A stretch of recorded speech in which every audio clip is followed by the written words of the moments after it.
Direction la Pologne, voici la ligne de chemin de fer qui relie Varsovie, la capitale, à la ville de Lublin.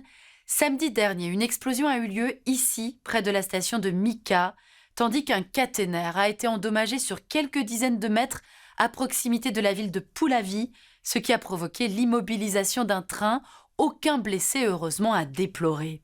Cette ligne de chemin de fer est notamment d'une importance cruciale pour transporter l'aide aux Ukrainiens en guerre. Elle voit passer jusqu'à 115 trains par jour. La justice polonaise a ouvert une enquête. 2 coupables présumés ont déjà été identifiés. Il s'agirait de 2 individus d'origine ukrainienne, mais coopérant depuis longtemps avec les services de renseignement russes. Alors ce n'est pas un hasard si la Russie de Poutine cible particulièrement la Pologne, pays clé, membre de l'OTAN et de l'UE, aux portes de l'Ukraine. Sortons nos cartes. La Pologne est un État d'Europe centrale, 6e pays le plus grand de l'Union européenne, après la France, l'Espagne, la Suède, l'Allemagne et la Finlande. C'est également le 5e pays le plus peuplé de l'Union, avec 36,6 millions d'habitants. Aujourd'hui, la Pologne a doublé la Belgique, l'Autriche et la Suède en termes de PIB, avec une croissance moyenne annuelle autour de 4% et un taux de chômage à 3%.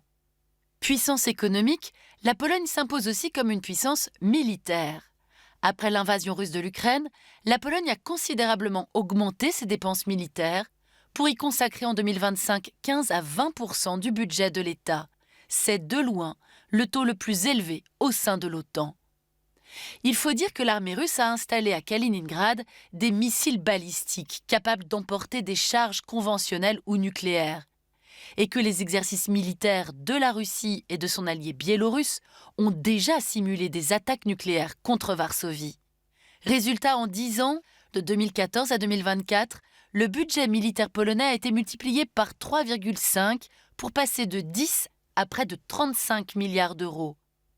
La volonté politique est la même, quel que soit le gouvernement, qu'il soit dirigé par le parti ultra-conservateur et nationaliste Droit et Justice, le PiS, ou depuis 2023 par celui de Donald Tusk, Premier ministre issu de la coalition civique.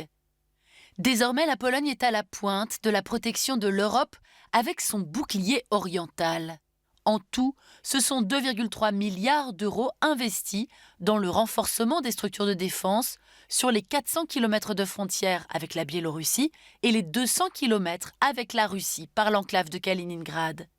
Ce bouclier est formé de tranchées, bunkers, zones minées, systèmes de reconnaissance satellite et dispositifs anti-drones.